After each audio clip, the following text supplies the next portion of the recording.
Thanks for buying Cycle Sport magazine, pro cycling's most exciting publication. We hope that you'll buy Cycle Sport every month, so why not take advantage of our great subscription offers or reserve a copy at your local newsagent. Hi, I'm Andy Sutcliffe, editor of Cycle Sport. You're going to love this specially compiled video, Great Moments in Cycling. Keep cycling and keep reading New Cycle Sport. Bye.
Well, the place to be for world-class cycling is always Europe in April, May, because the World Cup Classics are fought out in very close proximity to one another.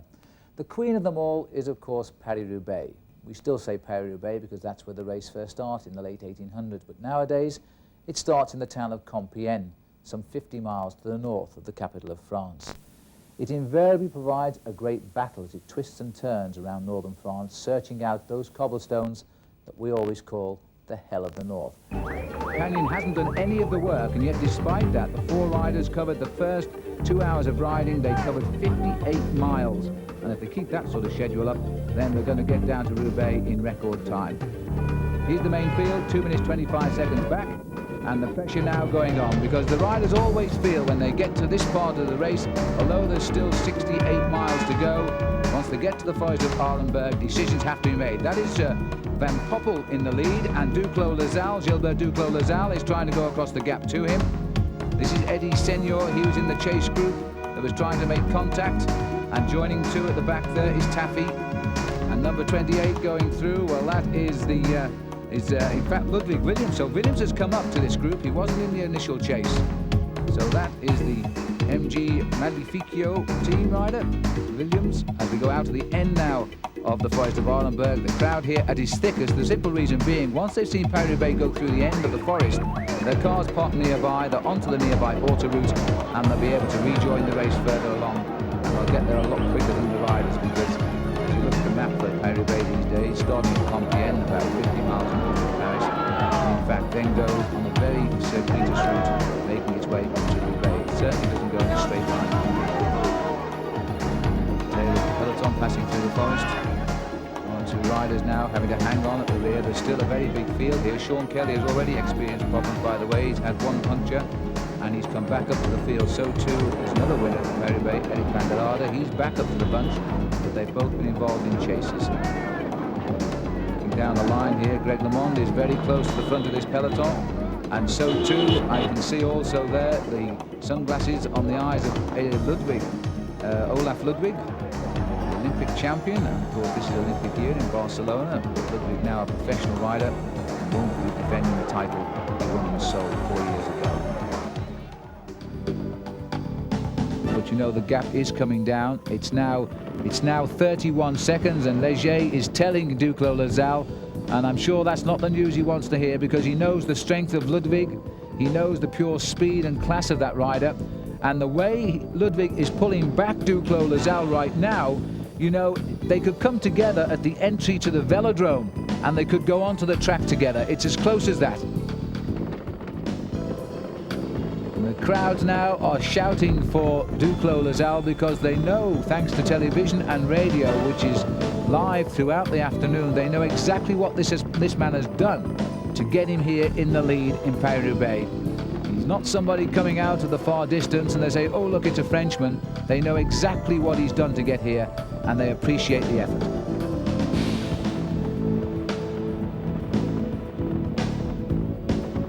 And there's Ludwig, and he's just going around the same corner, which we've just seen, in fact, Duclos Lasalle go down, so I would say now we're inside 30 seconds.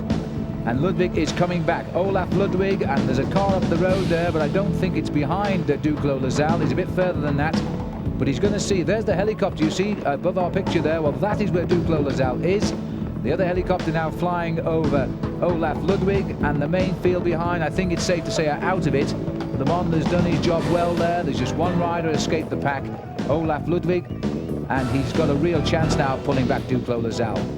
France versus Germany, and the 90th Paris-Roubaix is going to be remembered as a great event, whoever wins it. The World Cup races roll to a temporary halt in mid-April. They make way for the big national tours, the Tour of Spain, the Tour of Italy, and of course the Tour de France, which was again a great race. It started in San Sebastian in Spain, and when I arrived there with Paul Schoen, my co-commentator, on the eve of the tour, we weren't too certain we were very welcome. This is what happened. An incendiary device was placed under the car by a Basque separatist, and as soon as it went on fire, it took out 6 other vehicles with it. So we'd lost our car before the tour started, but things got better, and as the race unfolded across 7 countries, it again produced its stars, none more so than that great cyclist from Italy, Claudio Chiappucci. This is what he did on the mountains of the Alps on the road to Sestriere. As we go up to the top of the climb now, the Col de Montcheny, and it's still the same man at the front. He's won every climb today in the Alps, and that is going to give him a near unassailable lead in the King of the Mountains competition.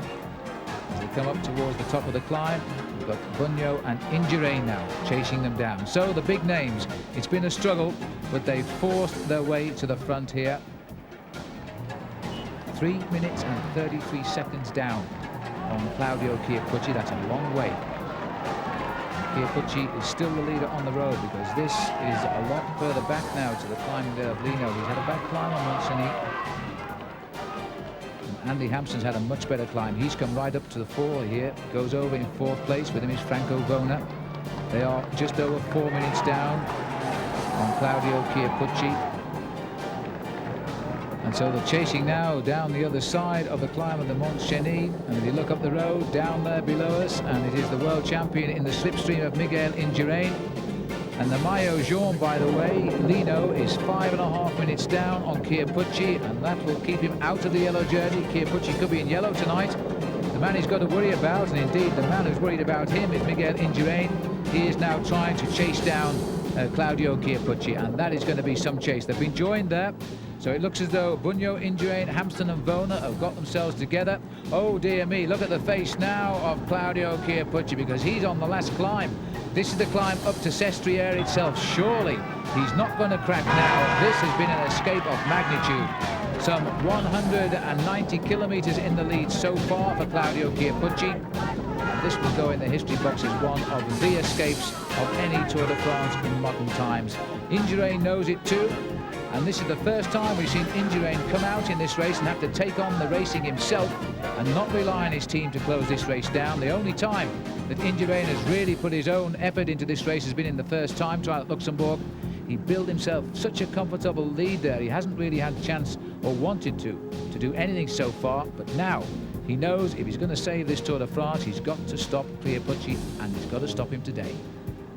So Indurain, Bugno alongside, and Bugno will be content to see Indurain spend his energy now, maybe to find chance to attack him tomorrow on the long road to Alpe d'Huez, where he's won for the last 2 years, and indeed the only Italian ever to win, apart from Fausto Coppi, way back in 1952. Well, the crowd have been watching this on television, and they've been watching this rider out in front for 4 hours today. They've been watching him come slowly towards them rather, and Chiappucci now surely can't lose this stage. And Bugno's in trouble. Well, look at this. There's been an acceleration on the front. It was Franco Bona who's turned the screw a little tighter. And this has caused Bugno to be in a spot of trouble. And I'm sure that Indurain has noted that. Well, he hasn't done a lot. He's tried to follow Indurain, and he's still lost ground here. So Bugno will be very, very unhappy with his form so far in this year's Tour de France. long, steady climb this brings them up to the top of the Sestriere. Big crowd are waiting too, and Hampsten is also in trouble here. Andy Hampsten has tailed off. He falls back here to Miguel Indurain. Our camera's not allowed to go past these two riders by the international race referees. So we'll go back up and join Claudio Chiappucci. The gap is still there. It's coming down at the start of this climb with 10 kilometers to go to the top. That's 6 miles. He was leading by 2 minutes and 20 seconds on those 4 riders we've just seen, but they've split up now. Franco Bona here also trying to have a little go. Cheers to Bunyo on the right of our picture there.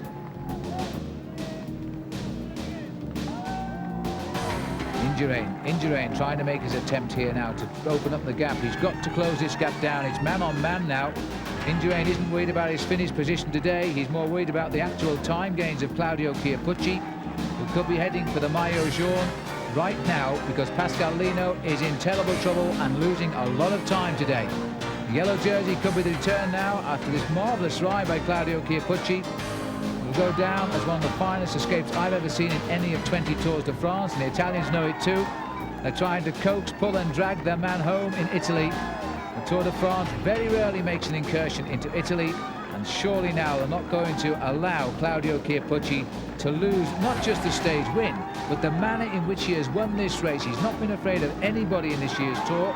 He's attacked the minute this stage has started. I can't believe when he attacked at the beginning of today's stage of 254 kilometres, he really expected to be in this position now coming up to the finish. Look at this crowd. And even the motorbikes are in the way now, and this is really unfortunate because you lose your rhythm. And actually, Chiappucci just asking the crowd to pull back. Let him see the road to the finish, please, at Sestriere.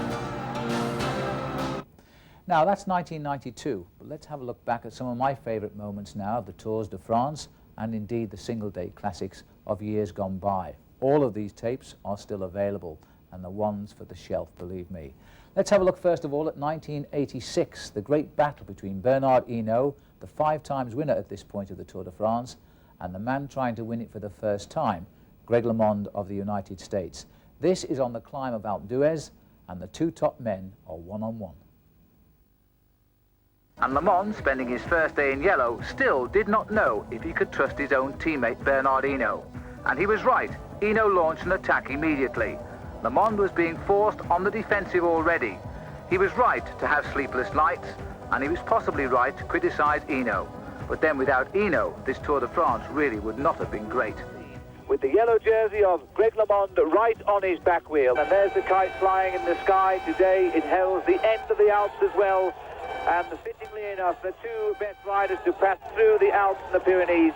Hinault first under it, Greg LeMond in yellow is second. And this is now coming towards the end of what has been a most memorable section in the Tour de France. The mountains again have produced the truth and produced 2 great men here. And Greg LeMond must be feeling now as though his Tour de France is coming a little bit closer.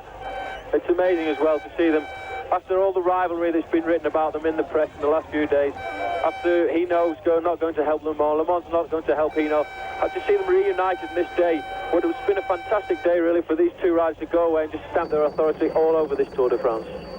Paul, this has been a Tour de France in the greatest tradition of the event. We thought these days had gone with the absence of Eddy Merckx, the man who won 5 times and always used to win so well, the absence of Jacques Anquetil, who in the late 50s and early 60s won the race 5 times. They used to destroy the field like no other riders could. But since then, the technology of cycling has become so fine down that riders snatch bikes, quick wheel changes, always men to tell them time gaps. They have only really to ride the bike, and therefore are winning by seconds and not minutes. And yet here we are now in the most modern Tour of its time, and the 2 greatest riders have ripped the field apart. And an arm goes round, Hinault. What has Greg LeMond said to Bernard? The smile, this is unbelievable. The top of one of the hardest climbs in the Tour de France, and these 2 men smile. LeMond is making this ball look like a club run now. Oh, this is fantastic. All the way up this climb, it looks as if they've been out on a training ride together. and both of them, you can see how happy they are now that they're going to be first and second over the line here. This is absolutely incredible. I'm going to ask Cathy Le Mans to say something alongside me here.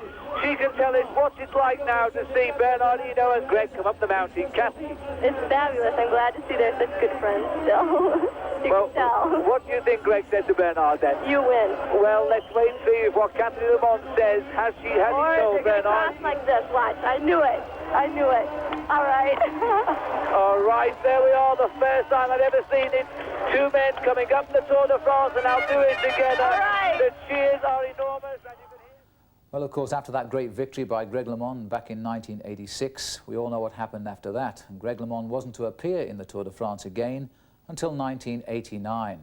But what a race that turned out to be. With my co-commentator then for British television, it was Paul Sherwin. I remember commentating on the final time trial from Versailles through to the finish in Paris and then breaking down in tears. And I said to Paul then, I said, you know, we should never commentate again. We've just witnessed and talked about the finest bike race we'll ever see. And it was a great race, and it's a great tape. Here's an extract from it from Versailles. But maybe history will repeat itself. It was 200 years ago, during the French Revolution, that King Louis XVI was removed from his home, the gigantic Palace of Versailles. The king was taken to Paris and was executed 3 years later. Is King Finian also going to lose his crown? And the only man who can do it is Greg LeMond, and he certainly looks confident at the start in Versailles.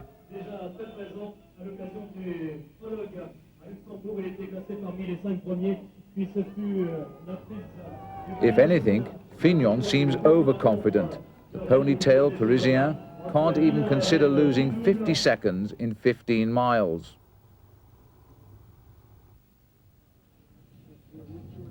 For Delgado, the stage is a formality. He knows that he won't make 2.5 minutes up on Finian, but he's proud that he's proven himself. To come back from 198th place in Luxembourg to 3rd in Paris has been a remarkable achievement. But LeMond still has a 1 in 100 chance of winning this Tour. He's riding his aerodynamic bike, wearing his aero helmet, and using his narrow aero handlebars. And he says he feels strong. The timekeeper counts down the seconds. And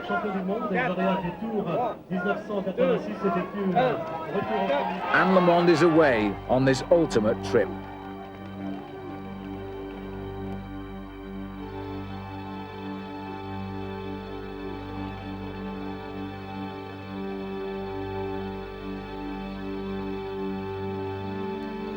Two minutes after his American rival, Laurent Fignon enters the starting house. He too has his aero bike, but no aero helmet and no aero bars. The countdown begins. And now Fignon is underway for this 27-minute ride to destiny.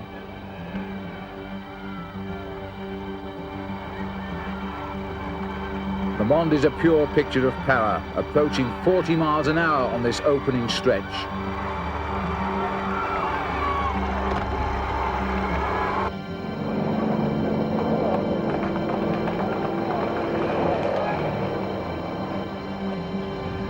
On reaching the River Seine at 6 miles, Fignon is 18 seconds behind LeMond, a loss of 3 seconds per mile.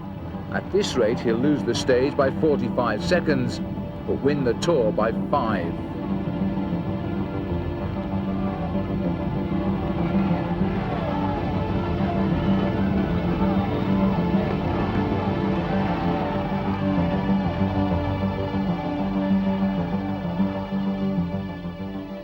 LeMond is relentless in his challenge, smoothly turning his biggest gear.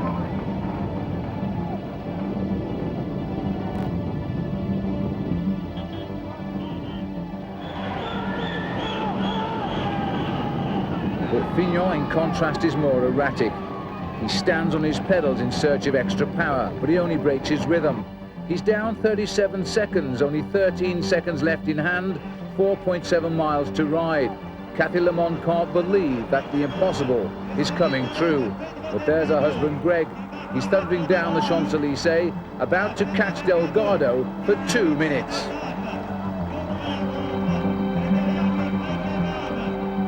Greg LeMond's time trial is over. A time of 26 minutes 57 seconds, a record speed of 34 miles an hour. Kathy and her father-in-law gasp in astonishment. Greg LeMond celebrates in anticipation with his coach Otto Giacometti. And there is Fignon. Can he still hang on to his crown? He's across the line, and the clock shows a time of 27 minutes 55. He's 58 seconds slower than LeMond. Fignon has lost the Tour de France by 8 seconds, the smallest margin in the history of the Tour. There's only pain and sorrow for Laurent Fignon.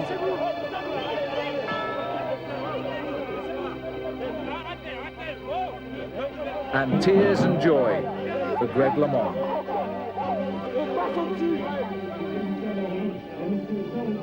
Delusion for France and delight for America. Absolutely unbelievable. Greg LeMond, back from his accident, was again the winner of the Tour de France. He had such a pull for this event. He'd now ridden it 4 times, he'd won it twice, he'd finished second, and he'd finished third. He was back again, of course, to defend the title in 1990, but there was a new name to take him on, Claudio Chiappucci of Italy. This rider was not unknown in the world of cycling, but he also wasn't thought to be a great bike rider. He'd ridden the Tour before, he hadn't done well, and in his first 2 years as a professional, he hadn't won a single race. But on that very first day, he was in a breakaway that gained many minutes, and that shaped the Tour de France right up until the final weekend. It was a marvellous Tour de France. Greg LeMond, you somehow felt was going to win, but just how worried was he about Claudio Chiappucci? Well, as you know, this year, Claudio Chiappucci was a little better again. But let's have a look back now at life in the Pyrenees for the man in yellow. It wasn't Greg LeMond yet, it was Chiappucci. Chiappucci, out in front since the start of the Aspin, still has Brunel and 3 other riders for company. But when you are the race leader, you tend to have to do all of the work, while Greg LeMond here and Pedro Delgado rely on their teammates to set the pace. Greg LeMond was chased for most of the day. He has now caught his quarry, the race leader, the Maillot Jaune, and he sits and watches him. The face of LeMond gives nothing away. It appears he's climbing very well indeed. Fabio Parra attacks on the right, and Greg LeMond is the first to react. Marino Lajaretta takes LeMond's wheel. Conti follows, and soon everybody has moved across the road. There's one man, though, who finds he can't. The yellow jersey of Claudio Chiappucci is falling back. The gamble of the day appears now to have been the biggest mistake of the day.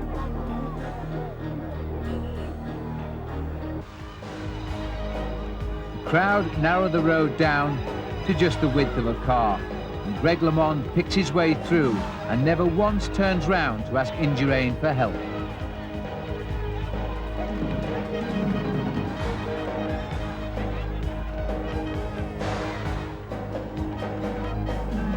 To the final bend, and at last Miguel Indurain lines up for the finish. Greg LeMond is grateful for his back wheel, but not for long. Indurain applies the pressure, just enough to crack the world champion. Greg LeMond's pacemaking up the hill had been formidable, but Indurain now was thinking only of the stage victory.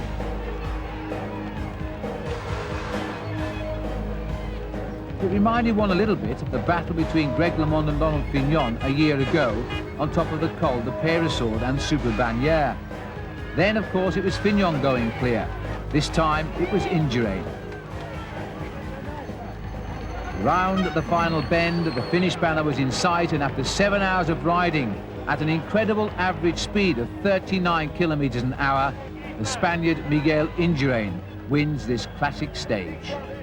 Greg LeMond arrived just 6 seconds behind him. Had Greg LeMond taken the race lead? The clock was counting down. Claudio Chiappucci was alone now. He'd been alone for most of the day, really, because nobody had been willing to help him. He sprinted up to the line with the clock still counting down, and when he crossed it, he'd kept his yellow jersey by just 5 seconds. The great Kier Pucci was back. He was riding so well in the Pyrenees, so well in fact, he was to establish a race lead along with Miguel Indurain. It was a great battle on a great stage in the Pyrenees, and Kier Pucci was no fluke. He was going to end the Tour in 3rd place. Claudio Kier Pucci climbing with a great rhythm. Behind him was Charlie Motte and the tall figure of Miguel Indurain, always following at this stage and watching for every move. He was now in his home area. He knew these roads so well. The big, tall, handsome Spaniard, though, was without his lieutenant, Pedro Delgado. He'd missed the move. Greg LeMond was here and riding extremely strongly, and so too was the other American, Andy Hampsten. Towards the top of the Tourmalet, Claudio Kier Pucci was still setting the pace. The yellow jersey was hanging on in there too. But Greg LeMond was beginning to show signs of tiredness. He tried to attack on the Tourmalet. It hadn't worked, and he'd fallen back. He'd been joined by the Italian, Roberto Conti. A little sprint, and over the top went Claudio Kier Pucci in 1st place, followed by Indurain and Andy Hampsten. Gianni Bugno checking over his shoulder there to see where the yellow jersey was. He was only a few seconds back. And so too indeed was Greg LeMond, 18 seconds back to be exact. The final kilometre, the red kite in the sky, and Miguel Indurain, as he so often does in the Pyrenees, was heading up towards the chance of a stage win. He's won twice in the Pyrenees before, in fact in nearby valleys. He wasn't going to win for a 3rd time, as Claudio Kier Pucci sprints ahead to take the victory by 1 second. Kier Pucci's first ever big stage win in a major stage race. He was absolutely delighted. Claudio Kier Pucci lost the Tour de France in the final time trial 1 year ago. He swore then he would learn how to ride alone against the watch, and he really did shock the stars when he recorded the best time at the first time check. Miguel Indurain's fine performance in this time trial now was no surprise, because after all, he'd won the first time trial of the Tour de France, which now seemed a long time ago, and it was almost 3 weeks. At the first check, though, Kier Pucci had been the fastest time, and Bugno and Indurain had gone through in exactly the same time, 26 minutes and 57 seconds. They were both 21 seconds slower than Kier Pucci. But whereas Kier Pucci slowed down, Indurain just kept his rhythm going. By the time he came to the finish, there was no doubt left, if there ever was, that Miguel Indurain was going to win this year's Tour de France. Gianni Bugno was gaining nothing, and in fact he was losing more time. 3 minutes 9 seconds behind at the start of this time trial. By the end of the day, Gianni Bugno will be now 3 minutes and 36 seconds behind. Miguel Indurain had chosen the 4 crucial stages of the Tour de France to strike, won both the time trials and finished 2nd in the 2 serious mountain stages. He was the only rider to finish with a time inside 1 hour 12 minutes, 1 hour 11 minutes 45 seconds to be precise. He had won the time trial, and now he would win the Tour de France in Paris the next day. Now, the Tour de France is the great stage race in the world, but that's been going only since the turn of the century, 1903.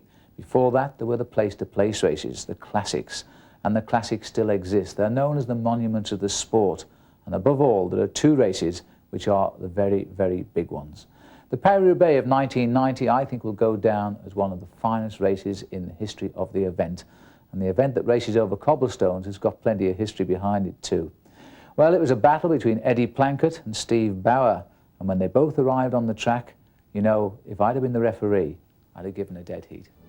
Speed of Bauer here now as he pounds that heavy gear over the cobbles. Very relaxed position for Eddie Planckaert too. Just sits there nicely on the top of the handlebars. Almost looks like he's on a Sunday run. Far more urgency in Steve Bauer on the far side. This is the approach to the stadium. We'll turn right shortly into the velodrome. And here we go. Planckaert is the first in. I beg your pardon. Plankett's the second in. Bauer is first in. The brakes are going on. It looks as though they want Planckaert in the front. They're slowing right down, and this is going to let Gaillon on, because I believe Gaillon has been joined by Wampers out of sight of our camera. So we've got 2 riders in a couple of seconds. That's all, a couple of seconds off our camera. And they're coming on very, very quickly indeed. Into the stadium, Steve Bauer brings Eddie Plankett, and a big cheer goes up too, just behind Eddie Plankett. Edwig van Hooijdonk, again, no Frenchman present at the moment as they come onto the track now, but already in the stadium just behind them we have Vampers, and there they are, right down on the inside. They're going to go straight through. This will be a stunning blow to Eddie Plankett. He didn't expect to see anybody. Now he's seeing his teammate and the winner a year ago, Jean-Marie Wampers, leading immediately. Plankett takes his wheel, so Wampers is looking to lead out. Plankett for the sprint.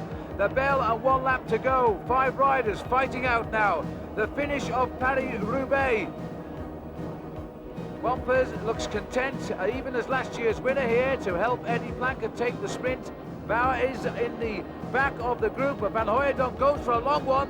He's the least likely to win the sprint. Bauer gets his wheel, a good piece of riding by Steve Bauer. Plankett tries to come on him too.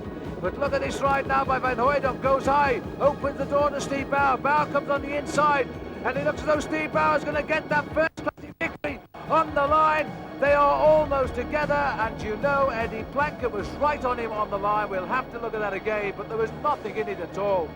Absolutely nothing in it. Here's the group sprint coming in.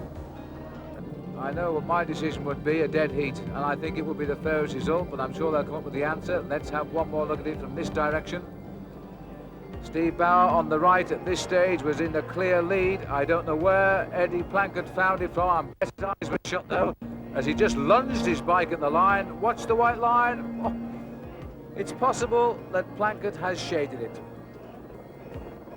And in fact, they are saying that the victory has indeed gone to Eddie Plankett. The scrummage is on here as the cameramen seek out the Belgian. He has finally won Paris-Roubaix in the 8th time, and there he is, Eddie Plankett, the winner of Paris-Roubaix in the closest finish in the history of cycling. The official verdict is 1 millimetre, and while we watch Eddie Plankett here, let me give you the complete result. A win for Eddie Plankett of Belgium for Panasonic. His time, 7 hours, 37 minutes and 2 seconds, beating Steve Bauer of Canada by a millimetre, and everybody's heart must go out to Steve Bauer from the 7-11 team. You know what a gentleman Steve Bauer really is. He never argued that decision. He just walked out of the stadium with just the masseur to console him. Fancy losing Paris-Roubaix by a millimetre. Can you believe he slept that night in bed? I can't. Eddie Plankett was the winner, and he's a local boy because Belgium is just across the border from France in Roubaix, and everybody there was supporting the Belgian victory. Well, Steve Bauer has an affinity to Paris-Roubaix, and although 1991 won't be remembered for a good season for Steve Bauer, the 1991 Paris-Roubaix certainly will. He was in the result again. This time, though, he was being beaten by a lone French leader, Marc Madiot. The same Marc Madiot who almost picked up the World Championship later on in the year in Stuttgart. This is back to the leaders now. This is Ballerini, and it looks as though there's been an attack here. Ballerini and John Tarlin are the two riders here at this group. We've gone back up, and we've missed, unfortunately, our French cameras have missed this breakaway. But a rider has jumped, and it must have been soon out of that far bend we saw. We're coming towards the end of zone number 2. Tarlin chasing. Ballerini is here. Well, we're off zone 2 now. The fact our cameraman is with the two leaders. No, he isn't. That's Wilfred Peters who's come through. I was about to say that it looks as though the group had split up, and it certainly has. There's one rider in the lead, and you know, I think it's got to be Marc Madiot who's gone ahead, because Ballerini is chasing. Sergent is still off the back of this group. It is indeed Madiot. So Marc Madiot has attacked in exactly the same place where he attacked and won this race back in 1985. And I keep thinking now about the conversation with Christian Remer, who said that watch out for Marc today. He's got good form.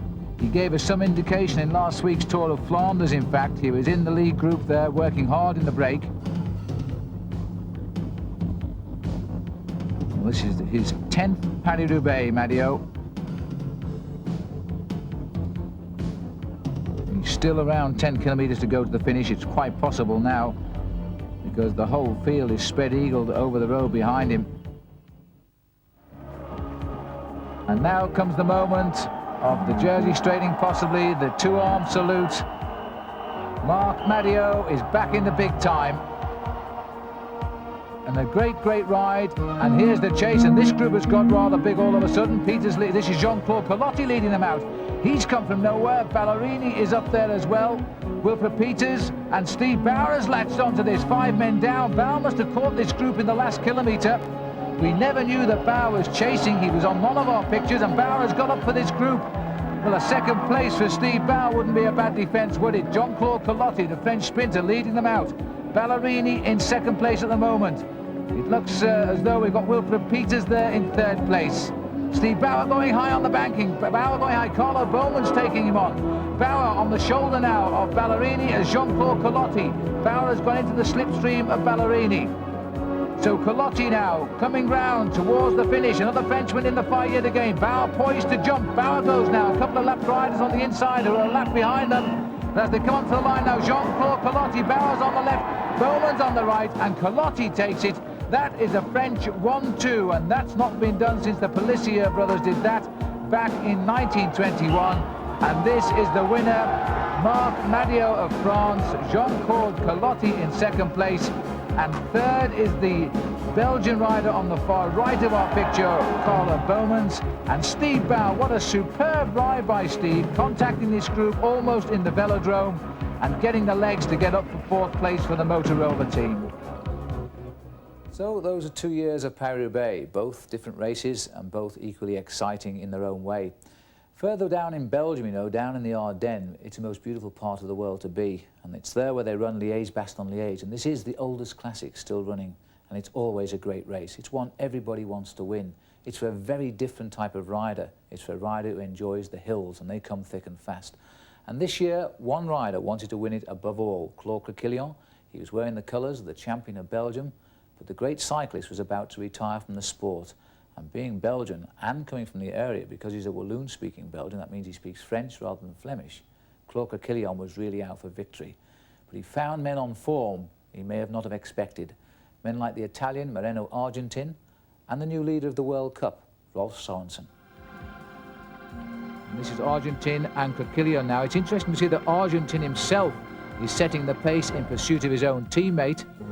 Now, I suspect this was the plan for Sørensen to go away and Argentin to use his strength to counter the move. And it looks as though Quequelin is going with him. And this is a superb piece of riding by Claude Quequelin, because this is the one climb where you've got to start reducing the size of this breakaway. Quequelin is not the world's greatest sprint finisher, and he'll want to shed quite a few of these riders if he can. And this is a powerful piece of riding by Claude Quequelin. Sørensen still clear by about 20 seconds. Quequelin towing along now, the one man he doesn't want, of course, Moreno Argentin. And this is going to put both Ariosto riders up front, and along with Claude Quequelin, somebody else is trying to get across the gap there as well. Champion of Belgium really rising to the occasion today. He's saying his farewell to the Ardennes in the best possible manner. And this is further up. This is Rolf Sørensen in the lead. Still wondering why they haven't caught him yet. He's just kept the tempo going. Indurain has joined the other two. So this has split the breakaway now. Completely, in fact. 4 of the riders have gone forward. We've got 3 of them here. Sørensen is up ahead. This is the end of the steep part of the climb. We go round this bend, and then there's a chance to settle in a little bit. Snip it up to a little higher gear. There we are, confirmation of the group chasing, Quequelin, Argentin, Indurain. And a look down the climb. There are the 4 chasers. So there are 2, there they are 2. There's 2 riders dropped off from the back of the remaining 6. Stephen Roach is in that chase group, so too is Eric Van Lancker, I saw. And the crowd appreciating the good, honest effort here by the 3 leaders. Heading up towards the finish now. And you see the official car has gone through, and he wants to pull out everybody behind. There they are, kicking them all out, because the group now is almost on their back wheel. It's about 10 seconds, the gap between these 4 and the Roach group. So the chase, after all these kilometres, is now coming down to almost 8 men.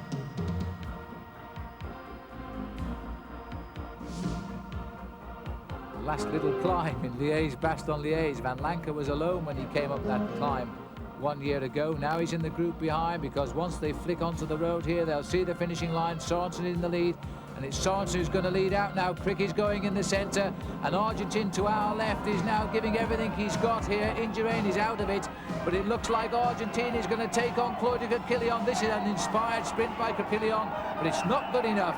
Moreno, Argentin, and a salute there too from his teammate Rolf Sorensen, and a congratulatory pat on the back from Claudio Coquillon. The same 1-2 that we had just a couple of days ago, and Moreno, Argentin delighted. But what a superb ride by the champion of Belgium in his final Liège-Bastogne-Liège. You have to feel sorry for Claude Coquillon today. They're the two boys who did it just right. Stephen Roach is in now. 10 seconds was the final gap for Stephen Roach, and he came in 8th place. That was a terrifically hard chase just after Laredo, wasn't it? If some of the guys had maybe believed more in their chances, maybe we would have been able to get back. Yeah. But I don't think the lads really believe we could get. Are we seeing the stars of the form of 87? I think it's. I think I finished 8th today. I think in 81, my first year pro finished 8th as well. So maybe I have another 10 years to go. Yes. The second generation of Stephen Roach. Well done. Second start. Stephen Roach, what a nice man he is. And there's Moreno, Argentin, who has become one of the champions of the Ardennes over the years now. This is his 4th Liège-Bastogne-Liège. And if you're tired of hearing my voice by now, well, 2 of my favourite videotapes of all time are of a little bit earlier than when I was around as a commentator. In fact, I was doing my first Tour de France when these snatches came in the Tour of Italy. This was Stars and Water Carriers, and the other film is Sunday in Hell. It predicts the great performances of a very great cyclist, Eddy Merckx. At the foot of Paganella, the second mountain of the day, the leading group is grown to 9 men. 5 of these are Spaniards. But now Merckx takes over the command. Goes out in front, sets the tempo up. Now, on a new climb, it looks as though Merckx will force a decision. The pedals must be pushed to the limit if you're not to be left behind. Gimondi passes Fuente and takes over his place at Merckx's rear wheel.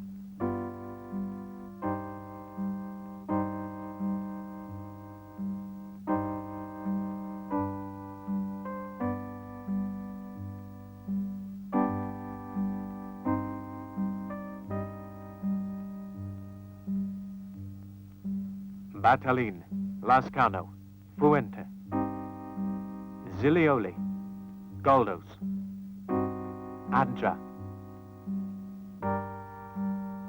Pesseradona,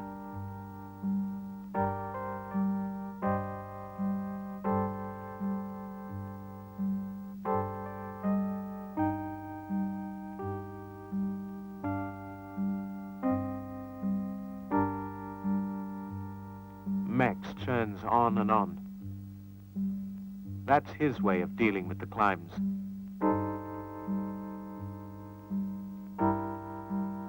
He doesn't use Fuente's sudden accelerations. But he has a tough, uniform march rhythm that has the effect of slowly torturing the others. Gimondi keeps glued on to his rear wheel, but it's a murderous pace. The leading group is at breaking point. It's hard to keep up. Especially for the Spaniards, they're feeling the pinch. To increase the pace now, it's surely impossible, inhuman, for any other than Eddy Merckx. Merckx is 50 meters in front of Gimondi and Battaglin, and 100 meters in front of Fuente.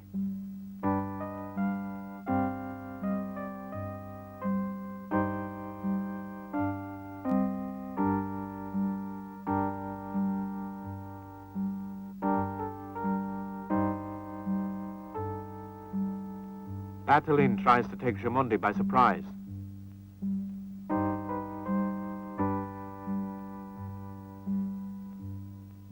But it doesn't work. And Gimondi immediately rides up alongside his young rival. A little further back, Goldos and Fuente are fighting to limit their distance. Merckx continues on his own. He's playing his trump card, even though it's not really necessary.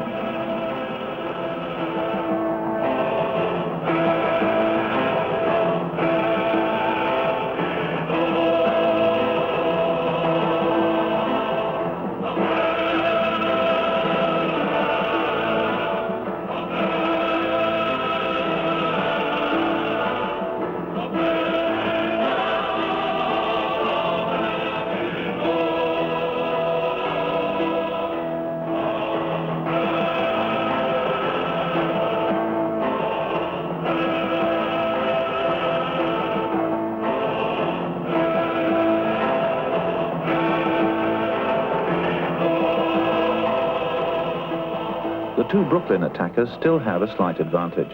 It can't go on for long, because Merckx, as usual, has assumed the role all the others are eager to see him in, the lead position. Once in front, he heads the pursuit like a locomotive. It falls into place for De Vlaeminck. Merckx now has to ride after the breakaway, which De Vlaeminck has organized. Merckx is causing the group to string out. The new pack is about 40 strong, here where the paving stones of hell start again.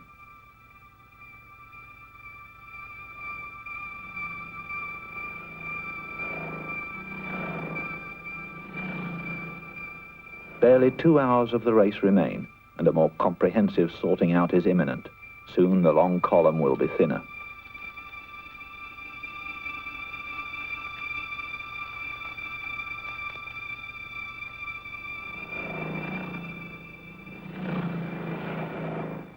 Another fall. The battle for a place is hard and dangerous on the sharp stones, where the speed is again fast and furious.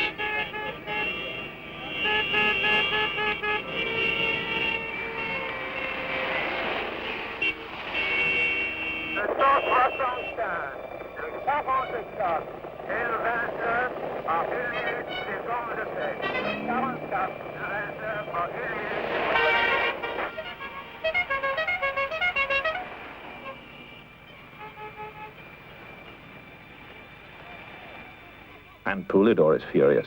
He wants a wheel, and now.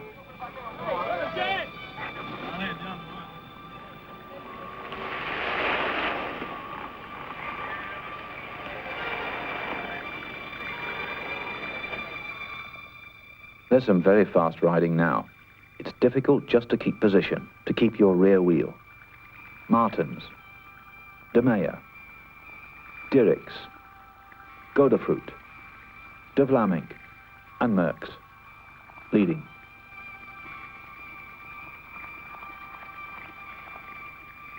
Merckx attempts to break the others with his tremendous power.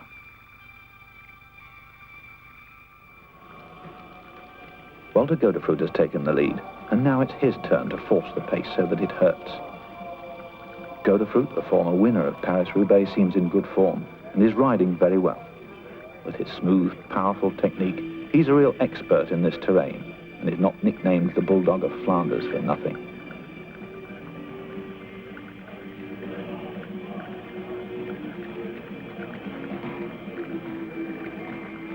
And suddenly it happens. 4 men have broken away. Godefroot, De Meyer, De Vlaeminck and Kuiper.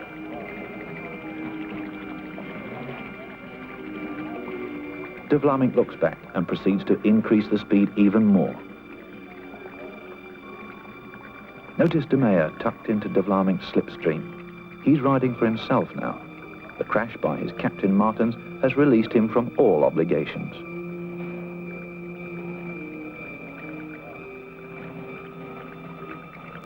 The remainder of the field are a couple of 100 yards behind.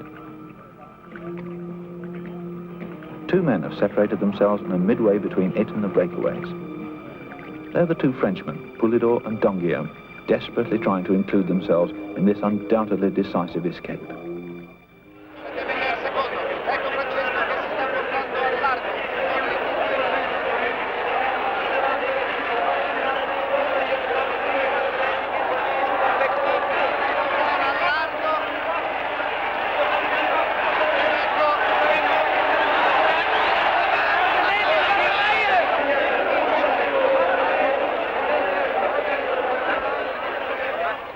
De Vlaeminck makes the tactical error of riding a long sprint from the leading position. Moser attacks from above, but he doesn't box in De Meyer, who slots in between them and rides a really explosive finale.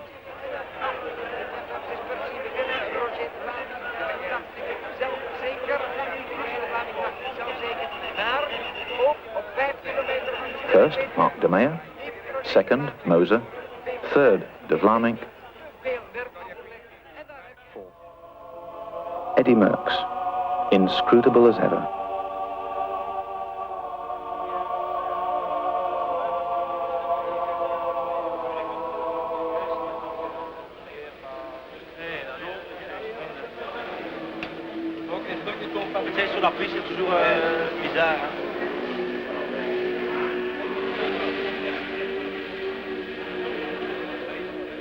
Roger De Vlaeminck, disappointed and furious. Mark De Meyer, the happy winner. And that was Paris-Roubaix 1976. A great race with a surprise winner. A year with a very special character, Paris-Roubaix 1976, and it will be remembered as a race of fluctuating fortunes in the dust of the Enfer du Nord. In a week or so, the same cast will be assembled, the same actors, the riders, the journalists, the officials. The rivalry will continue, but few will have forgotten that Sunday in hell. You know, for me, Eddy Merckx has been the greatest bike rider of all time. I was privileged to grow up with him as a racing cyclist when he was an amateur, and then as he became a professional, I was rather pleased I was just a journalist, because certainly I wouldn't have been very good racing alongside him. There's also one other video we have on stock here called La Course en Tête. It's a real nice insight, and it does give a lot of footage of Eddy Merckx. Some of the dialogue, a little bit in French, but believe me, you will understand the film and you will like the pictures.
acción, donde ven ustedes a los señores jueces.